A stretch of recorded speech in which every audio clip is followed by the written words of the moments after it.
नमस्कार सभी को। एक बार फिर से आप सभी के साथ आप सभी के सुनहरे भविष्य की कामना करते हुए हम शुरू करेंगे आज की एक और क्लास। और आज हम पढ़ेंगे टाइप्स ऑफ टेस्ट। आगे बढ़ने से पहले मैं आपको एक बात बता दूं कि जल्द ही ग्रेड सेकंड के जस्ट बाद में पेपर होने के जस्ट बाद में हम नया बैच जो है वो शुरू करने जा रहे हैं ग्रेड थर्ड से रिलेटेड।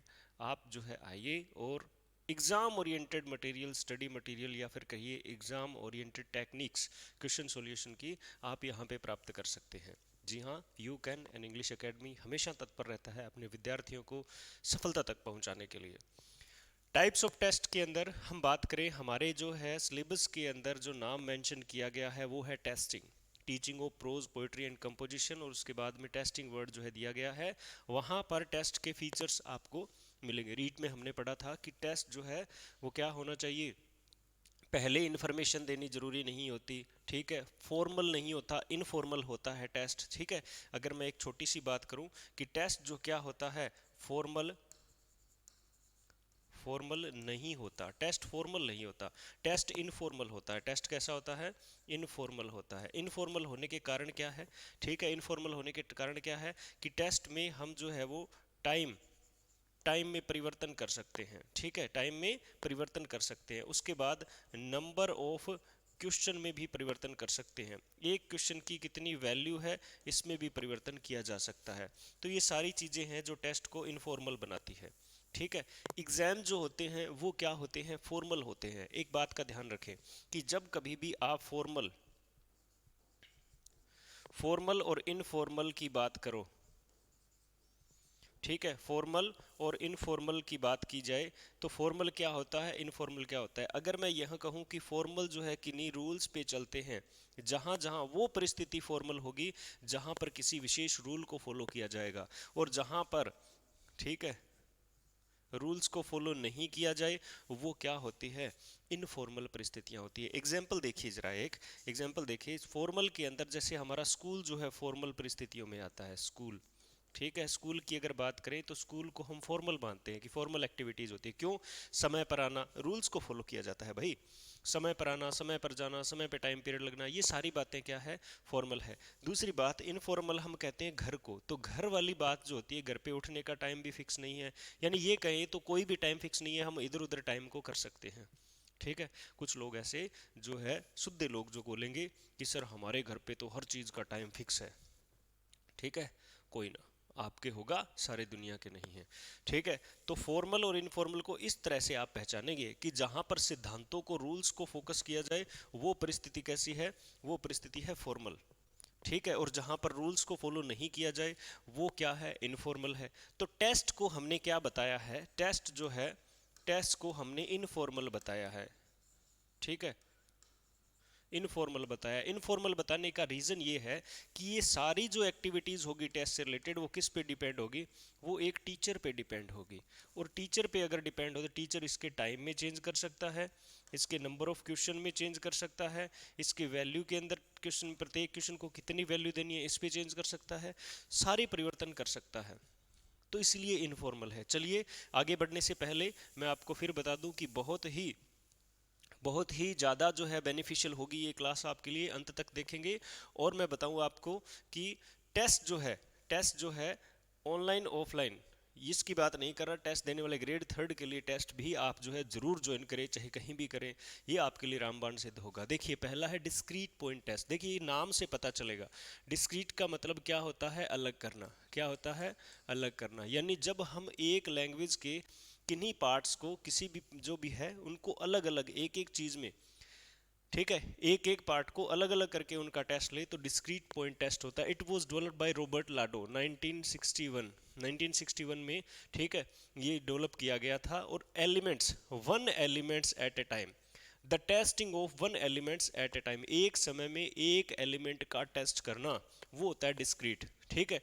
आइटम बाय आइटम, एक एक करके, ठीक है। अकॉर्डिंग टू डीपीटी यानी discrete point test, language can be broken down into componential parts and these parts can be tested successfully. यानी एल एस आर डब्ल्यू की ये बात करें, जब इनको अलग अलग करके हम सक्सेसफुली टेस्ट कर लेते हैं तो डिस्क्रीट होता है। इंटीग्रेटिव, वंस अगेन मैं आपको बता दूं फिर से, क्या हो जाएगा, इसका उल्टा है। इसका उल्टा है, यानी क्या है, जब हम अलग अलग टेस्ट को, जब हम अलग अलग करके टेस्ट लेते हैं, जब भी अलग अलग, सॉरी यहाँ पर हमने अलग अलग करके, यहाँ पर हम एक कर लेंगे, इंटीग्रेट कर लेंगे एक चीज को। It was developed by Oller, Oller के द्वारा डेवलप किए गए। It requires the candidate to combine many language elements. ये बात देखिए, अब यहाँ पर ठीक है, वन एलिमेंट और मैनी लैंग्वेज एलिमेंट्स, इतना फर्क है। डिस्क्रीट में अलग अलग चार भाग है ना, तो चारों को अलग अलग करके टेस्ट लिया जाएगा, और इनमें जो है इनको एक करके टेस्ट लिया जाएगा, ऐसे ध्यान में रखना है। In the completion of the task, किसी टास्क को कंप्लीट करने के लिए सारी लैंग्वेज के जो भी हमारा सब्जेक्ट है उसके सारे एलिमेंट्स को एक साथ टेस्ट किया जाना। हमारे टेस्ट होते हैं, ठीक है, जैसे एक साथ एक टॉपिक के नहीं होते, सिलेबस के होते हैं, बहुत ज़्यादा हम सिलेबस पर फोकस करते हैं, ठीक है, तो वो बातें हैं। It is thought that language competence, language competence is unified set of interactive abilities। कहते हैं कि लैंग्वेज क्या, ये लाइन भी अच्छी है, ठीक है, कि language competence is unified set of interactive abilities. ये याद रखें कि लैंग्वेज अलग अलग नहीं है, लैंग्वेज अपने आप में एक है। अगर हम स्पीकिंग करते हैं, ठीक है, तो लिसनिंग पहले जरूरी है, ठीक है, राइटिंग करते हैं तो रीडिंग पहले जरूरी, यानी एक चीज के लिए दूसरी चीज जरूरी है। तो ये कहते हैं कि लैंग्वेज को एक साथ एक ही होना चाहिए सभी एलिमेंट्स को, और एक ही करके टेस्ट लिया जाना चाहिए, ठीक है। ठीक है, सभी की अपनी अपनी जगह अलग अलग वैल्यू है, ये भी कहीं ना कहीं बेनिफिशियल रहता है। अगर मैं आपसे बात करूं कि आपके सिलेबस की, तो यहाँ अगर शुरुआत में कोई दो चार टॉपिक हुए तो एक एक करके टेस्ट लिया जाए, क्लासरूम टेस्ट बोलते हैं, और ये जो क्या हो जाएगा, मेजर टेस्ट हो जाएगा आपका, वैसे भी कर सकते हो, ठीक है।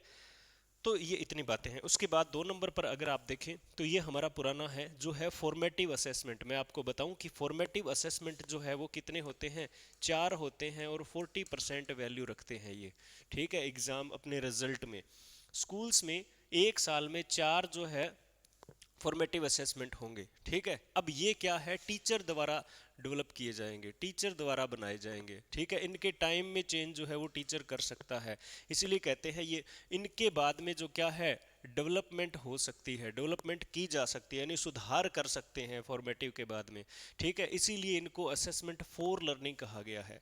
ध्यान से सुने, फॉर्मेटिव असेसमेंट ऐसे टेस्ट जो हमारे, हम कैसा सीख रहे हैं की बात कर रहे हैं, हम कैसा सीख रहे हैं, यानी कंटिन्यूअस प्रोसेस कैसी है हमारी सीखने की, सीखने के दौरान, यानी ड्यूरिंग जो वर्ड है, ड्यूरिंग जो वर्ड है वो बहुत ही अच्छा वर्ड है यहाँ पर, ड्यूरिंग। कैसे कि अगर हम सीखने के दौरान की बात करें, क्लास में चलते चलते पढ़ते पढ़ते बीच में, यूनिट के बीच में जो है वो टेस्ट लिया जाए, ठीक है, वो टेस्ट कैसा होता है, फॉर्मेटिव। इन्हें यूनिट टेस्ट भी कहते हैं, इन्हें यूनिट टेस्ट भी कहते हैं। क्या पता चला, फॉर्मेटिव टेस्ट वो होते हैं जिनको यूनिट टेस्ट जैसा माना जाता है, जो पढ़ाने के दौरान लिए जाते हैं, ड्यूरिंग, ठीक है, जो पता लगाते हैं कि how the student is learning, विद्यार्थी कैसा सीख रहा है, और उसके बाद में डेवलप कर सकते हैं, उनकी लर्निंग को बढ़ा सकते हैं, ठीक है। और उस ये जो है टीचर के द्वारा ओरिएंट होता है, और टाइम से, टाइम जो है teacher, time, number of question, ये सारे परिवर्तन टीचर कर सकता है। उसके बाद समेटिव असेसमेंट देखिए, समेटिव असेसमेंट जो है साल में 2 होते हैं, 2 होते हैं, और ये जो है अपनी अर्धवार्षिक और वार्षिक परीक्षा के जैसे होते हैं। अगर हम बात करें कि सी टेट के एग्जाम की, तो वहां पर क्वेश्चन आया था कि 6 मंथ होने के बाद, एक एकेडमिक ईयर के 6 मंथ जो कंप्लीट होने के बाद जो टेस्ट लिया जाता है उसे क्या कहते हैं, तो वो समेटिव होता है, ठीक है, यानी अर्धवार्षिक परीक्षा। इनके बाद में जो है वो क्या कहते हैं, है ना, इनके बाद में हम ये नहीं कहेंगे कि आप डेवलपमेंट कर सकते हो, ये नहीं होगा, क्यों, क्योंकि इनके नंबर जो है रिजल्ट में हैंड टू हैंड जारी हो जाते हैं। तो ये ध्यान में रखें कि समेटिव 2, इन्हें असेसमेंट ऑफ लर्निंग कहते हैं, कि सीखने का आंकलन, ये सीखने के लिए आंकलन है, सीखने के लिए आंकलन, ठीक है, और सीखने का आंकलन, ये ध्यान में रखें। समेटिव सीखने का आंकलन है, यानी जो पढ़ लिया, जो गुण लिया, उनका देखें कि कितना सीखा है, आगे सुधार नहीं, आगे सुधार की बात हम नहीं करेंगे। यहाँ पर हो जाता है सीखने के लिए, यानी कि जितना सीखा है उसका टेस्ट लिया, और बाद में हम क्या कर सकते हैं, आगे इसको और बढ़ा सकते हैं, याद रखें। उसके बाद अचीवमेंट टेस्ट, अब इनको आप जो हो एक कैटेगरी में रखेंगे, ठीक है, इन दोनों को आप एक कैटेगरी में रखेंगे, मिक्स नहीं करेंगे, अभी अभी मिक्स नहीं करेंगे। अब देखिए ये 2 टेस्ट होते हैं, ठीक है। अचीवमेंट टेस्ट देखिए, अचीवमेंट का मतलब हमने कितना प्राप्त किया है। एक विद्यार्थी ने, टीचर ने क्लास में टीच किया, ठीक है, टीचर ने क्लास में टीच किया, उसके बाद हमने क्या करा, एक टेस्ट लिया, ठीक है, टेस्ट लिया। ये टेस्ट जो होगा ये अचीवमेंट टेस्ट होगा। ध्यान से रखें, ये अचीवमेंट टेस्ट जो है कैसे हो सकते हैं, ये छोटे टेस्ट भी हो सकते हैं, ठीक है, और बड़े टेस्ट भी हो सकते हैं। अचीवमेंट टेस्ट छोटे और बड़े दोनों प्रकार के हो सकते हैं। मुद्दा ये है कि हमारा उद्देश्य क्या है। हमारा उद्देश्य ये है कि हम सीखने की है ना उसको डेवलप करें, यानी हमारा उद्देश्य जो है वो ये है हमारा जो उद्देश्य है वो ये है कि अगर हम ये कहें कि विद्यार्थी में जो सीखा है उसके अलावा और डेवलपमेंट करनी है तो फॉर्मेटिव असेसमेंट, ठीक है, रिजल्ट देना है उसके आधार पे तो समेटिव असेसमेंट। कितना का प्राप्त किया है, हमने जो पढ़ाया वो कितना इफेक्टिव रहा, ये जानने के लिए अचीवमेंट टेस्ट। अब मान लीजिए इस टेस्ट के अंदर जो है छोटी मोटी कमियां रह गई विद्यार्थी में, तो इनकी प्रॉब्लम को जानने के लिए जो टेस्ट लिया जाएगा वो होगा डायग्नोस्टिक टेस्ट। समझे बात, ठीक है। अब ध्यान में रखिए, achievement is the process of learning and about to know overall learning, ठीक है, कि सीखना प्रोसेस कैसे चल रही है सीखने की और ओवरऑल लर्निंग कैसी रही है, यानी हमने कितना अचीव किया, उपलब्धि परीक्षण बोलते हैं इसको, वो होता है क्या, अचीवमेंट टेस्ट। अब देखिए, जैसे ये टेस्ट लिया इसके जस्ट बाद में आने वाला टेस्ट जो है डायग्नोस्टिक है। क्यों है, क्योंकि ये प्रॉब्लम पर फोकस करता है, प्रॉब्लम पर फोकस करता है। प्रॉब्लम का मतलब मान लीजिए किसी विद्यार्थी के 100 में से जो है वो नंबर आए 30, ये तो फेल है, ठीक है, किसी के 40 आ गए, ये पास है। तो इन दोनों के कहीं ना कहीं हम बात करें तो नंबर तो कम है ना, ये भी पास हो गए, कौन सा इसने तीर मार लिया, ठीक है, तो ये तो फेल है और ये पास है लेकिन नंबर कम है। इन दोनों के फेल आने के, नंबर कम होने के कारण का पता किया जाता है किसके माध्यम से, डायग्नोस्टिक टेस्ट के माध्यम से। Problem centred area, problem area को मेजर करता है, ठीक है। दूसरी बात, अगर हम इनका कंपैरिजन करें तो यहाँ पर जो है अचीवमेंट टेस्ट में, ठीक है, स्कोर जो है वो दिया जाता है, यहाँ पर स्कोर जो है वो नहीं दिया जाता, ठीक है, ये क्वांटिटेटिव होता है, ठीक है, अचीवमेंट टेस्ट क्वांटिटेटिव, ये क्वालिटेटिव होता है, याद रखें। इसके जस्ट बाद में हम अगर बात करें तो काफ़ी सारे हैं, एटीट्यूड टेस्ट, ठीक है, placement test, personality test and intelligence test. ध्यान रखें कि ये तो आपका MA/CA गुणा 100 वाला इंटेलिजेंस टेस्ट हो जाएगा, ठीक है। A questionnaire of series of exercise design to measure intelligence, बुद्धि मापन के लिए जो टेस्ट लिया जाता है उसे इंटेलिजेंस टेस्ट कहते हैं। पर्सनैलिटी टेस्ट, पर्सनैलिटी ट्रैट्स को जानने के लिए किए जाते हैं। देखिए, पर्सनैलिटी टेस्ट आर टेक्निक्स और मेथड विच, ठीक है, सर्टेन प्रीसेट क्वेश्चंस, पहले से निर्धारित क्वेश्चन होते हैं, to determine a person certain abilities, किसी विशेष योग्यता को जानने के लिए जो टेस्ट लिए जाते हैं वो होते हैं pertaining to his her personality, जो उसकी पर्सनैलिटी के बारे में बताएंगे। उसके बाद प्लेसमेंट टेस्ट में बता दूं, प्लेस करना, a placement test is a test given by the schools to determine the academic और skill level of the student, ये ध्यान रखें, ठीक है। एक साधारण सा एग्जाम्पल है, थोड़े समय पहले 2009 से पहले की बात करें या फिर उसी अभी भी कहीं जगह होता है लेकिन होना नहीं चाहिए ये, कि जब किसी स्कूल में कोई बच्चा एडमिशन लेता है तो उससे एक टेस्ट लिया जाता है जिसके आधार पे उसको बताया जाता है कि इस कक्षा में इसको पढ़ाया जाना चाहिए, इतना लेवल है इसका। तो उसकी स्किल लेवल और एकेडमिक लेवल को जानने के लिए टेस्ट जो लिया जाता है। एटीट्यूड टेस्ट आपके इंटरेस्ट को जानने के लिए होता है। Design to assess what a person is capable of doing to predict or to predict what a person is able to learn or to give the right education and instruction, यानी आपका interest जिस क्षेत्र में है उस क्षेत्र तक पहुंचाने के लिए आपको पहले उससे एक टेस्ट से गुजरना चाहिए जिसके माध्यम से टीचर ये जाने कि हाँ इस लेवल में, इसमें देखो ये क्या है, टू प्रेडिक्ट, पहले बता देना किसी बात को, ठीक है, रिजल्ट देखकर।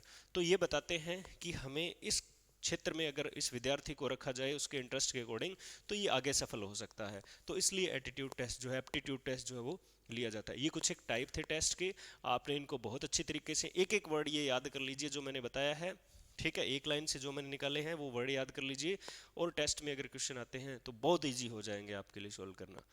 मिलते हैं अगली क्लास में, धन्यवाद।